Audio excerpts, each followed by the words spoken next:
Hello दोस्तों, मेरे YouTube channel में आप सभी का स्वागत है।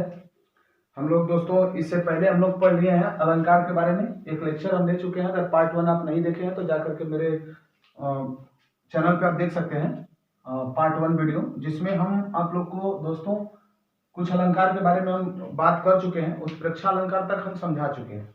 आज हम लोग समझेंगे अतिशयोक्ति अलंकार के बारे में। तो इससे पहले आज हम लोग अलंकार को खत्म करेंगे। हिंदी में जो 7 प्रकार के अलंकार होते हैं, हिंदी में 7 प्रकार के जो अलंकार होते हैं, उसमें हम एक ट्रिक बताए हैं अपने वीडियो में। श्याम श्याम अच्छा कमा, श्याम अच्छा कमा, श्याम अच्छा कमा। ये ट्रिक जो है दोस्तों, ये वाली जो ट्रिक है वो शब्द अलंकार के प्रकार बताए हैं, अलंकार की परिभाषा बताएं अपने पहले वीडियो में। तो वहां से आप जाकर के देख सकते हैं कि अलंकार किसे कहते हैं, अलंकार कितने प्रकार का होता है, हिंदी में कितने प्रकार का होता है, ये सब बता दिए हैं। जो श्याम वाली ट्रिक है वो शब्द अलंकार के अंतर्गत जितने अलंकार आते हैं उनकी है। स से होता है श्लेष्मा, य से होता है यमक अलंकार। इसमें अ जो है उसमें हो जाता है अ से अनुप्रास अलंकार, और म इसका खाली है। इसके बाद ये जो ट्रिक है ये अर्थालंकार का जो अलंकार होते हैं, अर्थालंकार उसके जो भाग है उसके लिए है। तो यहाँ से हम बता दिए थे अतिशयोक्ति अलंकार, छा से उत्प्रेक्षा अलंकार, क से रूपक अलंकार, अम्मा से क्या हो जाएगा दोस्तों, मां से हो जाएगा उपमा अलंकार। तो इसमें हम अर्थालंकार के बारे में आप लोग को चर्चा कर चुके हैं, उपमा अलंकार के बारे में बता दिया, रूपक अलंकार के बारे में बता दिए हैं। अब हम समझते हैं दोस्तों अतिशयोक्ति अलंकार के बारे में, माने ये जो अतिशयोक्ति अलंकार है इसके बारे में आते हैं। अतिशयोक्ति अलंकार ये भी हम बता दिए हैं। अतिशयोक्ति अलंकार ये भी हम दोस्तों अपने वीडियो में बता दिए हैं कि अतिशयोक्ति अलंकार किसे कहते हैं। जब हम किसी भी बात को यानी कि किसी गुण को, किसी स्थिति को बढ़ा चढ़ा के बोलते हैं, किसी स्थिति को बढ़ा चढ़ा के बोलते हैं, तो वहां पे अतिशयोक्ति अलंकार होता है। अलंकार किसे कहते हैं? तो अलंकार में हम बता चुके हैं कि अलंकार में दोस्तों अलम धातु से, अलम इसमें धातु है, अलम धातु से बना है अलंकार शब्द, जिसमें अलम का अर्थ होता है प्यारे साथियों आभूषण। आभूषण का मतलब क्या होता है? आभूषण क्या करता है? जिस तरह से आभूषण स्त्रियों में श्रृंगार यानी कि उनके श्रृंगार को बढ़ावा देता है, शोभामान करता है स्त्रियों को, उसी तरह से अलंकार किसी काव्य यानी कि कविता को सुंदर बनाता है। जिस तरह से आभूषण स्त्रियों को सुंदर दिखने में बना देता है, उसी तरह से अलंकार भी कविताओं को सुंदर बना देता है, उसे अलंकार कहते हैं। अलंकार में शब्दालंकार, अर्थालंकार और उभयालंकार अलंकार के भाग बताए, उसमें हम लोग समझ लेते हैं अर्थालंकार के बारे में। अर्थालंकार में आप लोग को साथियों हम बताए अतिशयोक्ति अलंकार के बारे में समझना है। तो अतिशयोक्ति अलंकार जो होता है वो किसे कहते हैं? अतिशयोक्ति अलंकार तो प्यारे साथियों अतिशयोक्ति अलंकार में हम कहें कि जब किसी स्थिति या गुण को, किसी स्थिति या गुण को, किसी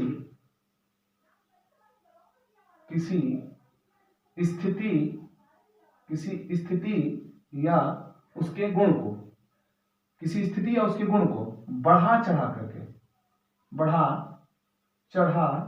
कर बोला जाए, बढ़ा चढ़ा कर बोला जाए, तो वहां पे कौन सा अलंकार होता है? अतिशयोक्ति अलंकार। यहां से समझ सकते हैं जब कुछ होता है तो क्या कहते हैं?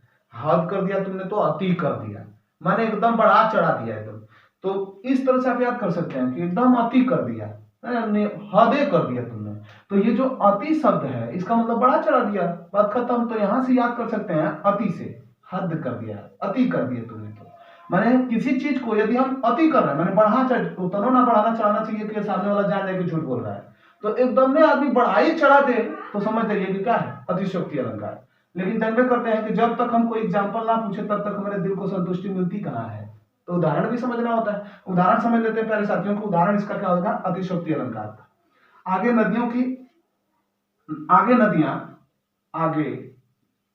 नदियां, ये महाराणा प्रताप, नहीं तो राणा प्रताप जो थे, जो राणा साहब थे, वो ये सोच रहे थे कि आगे नदियां अपार हैं, आगे नदियां अपार, घोड़ा कैसे उतरे पार, घोड़ा कैसे उतरे पार, घोड़ा कैसे उतरे पार। राणा ने सोचा इस पर, राणा ने सोचा इस पर, राणा ने सोचा इस पर, तब तक चेतक था उस पर, तब तब तक चेतक मतलब होता है घोड़ा, तब तक चेतक था उस पार, उस पार। मतलब समझ रहे हैं दोस्तों, ये राणा साहब को तो ये ऐसे कह देना चाहिए था कि आगे नदी है, अब घोड़ा मेरा कैसे पार जाएगा, लेकिन इसी बात को हद कर दिया इन्होंने। कह रहे हैं कि आगे नदियां अपार हैं, आगे नदियां बहुत बड़ी हैं, घोड़ा कैसे उतरेगा पार। ये राणा साहब, राणा ने सोचा इस पार, माने राणा इस पार सोच ही रहे थे, तब तक घोड़ा जो है उस पार जा चुका था। ये बात को आप ऐसे ही बता सकते थे कि हम सोच ही रहे थे तब तक घोड़ा पार चल गया, लेकिन इस बात को पूरा बढ़ा चढ़ा के माने पूरा एकदम हदे कर दिए, अति कर दिए, अतिशयोक्ति अलंकार। क्लियर हो गया होगा, हमें आशा है। तो अतिशयोक्ति अलंकार किसे कहते हैं बाबू, तो ये हो जाएगा किसी स्थिति या गुण को बढ़ा चढ़ा करके बताना या बोलना, उसे अतिशयोक्ति अलंकार कहते हैं। उदाहरण के तौर पे देख सकते हैं, जब किसी भी उदाहरण में कोई आपको लगे कि बढ़ा चढ़ा करके बात की जा रही है तो वहां पे अतिशयोक्ति अलंकार आप क्लिक करेंगे। क्लियर है। अगला हम लोग पढ़ने वाले हैं अगले अलंकार के बारे में, ठीक है। तो अगला अलंकार हमारा हो जाता है दोस्तों, उसमें शब्दालंकार की बात करेंगे। शब्दालंकार में पहला कौन सा होता है, श्लेष अलंकार। तो श्लेष अलंकार की हम बात करते हैं, श्लेष या श्लेषमालंकार कुछ भी बोल सकते हैं। तो श्लेष अलंकार की हम बात कर रहे हैं। शब्दालंकार का क्वेश्चन पूछेगा कि श्लेष अलंकार किस अलंकार का भाग है, तो शब्दालंकार का भाग है।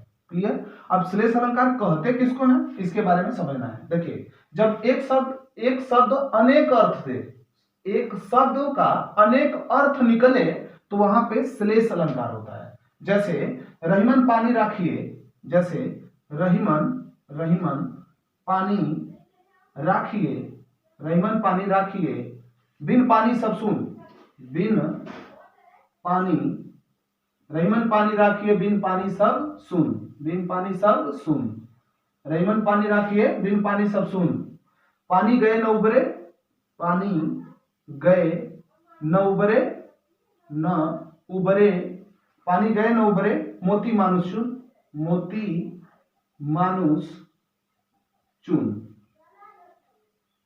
देखिए साथियों, इसमें पानी शब्द अनेक बार आए हैं, तो वही बात बोल रहे हैं कि जब एक शब्द अनेक अर्थ दे, माफ करिएगा अनेक अर्थ दे, यहाँ पानी जो है अनेक अर्थ दे रहे हैं, एक शब्द अनेक अर्थ दे, आने से मतलब नहीं है। तो जब एक शब्द अनेक अर्थ देता है तो वहां पे कौन सा अलंकार होता है, श्लेष अलंकार। क्लियर हो गया। रहीमन साहब क्या कहते हैं कि रहीमन पानी राखिए बिन पानी सब सुन, कहते हैं कि मानव को, यानी कि रहीमन साहब बोलते हैं कि मनुष्य को विनम्र रहना चाहिए, बिना विनम्रता का कुछ नहीं हासिल हो सकता है। आप जितने विनम्र रह सकते हैं उतने विनम्र रहिए। यह समय हम लोग का क्या रहता है, कंपटीशन के लेवल में यदि हम किसी चीज की तैयारी करते हैं तो हमें विनम्र रहना चाहिए, जितना विनम्र रहेंगे उतने आसानी होती है। तो रहीमन साहब कहते हैं कि मानव को क्या होना चाहिए, एकदम विनम्र होना चाहिए। जिस तरह से पानी के बिना आटे का कोई मूल्य नहीं होता है और मोती का चमक के बिना कोई मूल्य नहीं होता है, उसी तरह से मानव जो है यदि विनम्र नहीं है तो वो तेजहीन है, उसके पास बुद्धि है और वो फुदक रहा है। कोई हमारा करी का लेगा, हमको तो आ ही रहा है, जो होगा देख जाएगा, वही इंसान असफल होता है। तो हम लोग को ऐसा होना ही नहीं चाहिए, विनम्र रहना चाहिए। बिल्कुल जितना विनम्र रह सकते हैं उतना विनम्र रहिए। लगभग आप लोग समझ गए होंगे कि पानी का यहाँ जो अर्थ है वो अलग अलग जगहों पे अलग अलग है। जैसे रहीमन पानी राखिए, मानव को विनम्र रहना चाहिए ना, पानी का मतलब क्या है, यहाँ पानी एकदम विनम्र होना चाहिए। बिन पानी सब सुन, जिस तरह से पानी के बिना जो आटा है उसका कोई मूल्य नहीं होता है। अगर पानी नहीं है तो आटा गूंथेगा नहीं, रोटी बनेगी नहीं, तो उसका आटे का क्या महत्व है, कोई महत्व नहीं है। उसी तरह से कहते हैं कि जो मोती होता है अगर उसमें चमक ना हो तो उसका क्या महत्व है, कोई महत्व नहीं है। तो यहाँ पे पानी का अलग अलग अर्थ निकल रहा है, इसलिए यहाँ पे कौन सा अलंकार होगा साथियों, श्लेष अलंकार होगा। लगभग ये भी समझ में आ गया होगा। अब अगले अलंकार की हम बात कर लेते हैं। अगला अलंकार आ जाता है जिसे यहाँ पे हम बता दिए श्याम, तो यमक अलंकार आ जाएगा। तो अगला अलंकार कौन है, यमक अलंकार।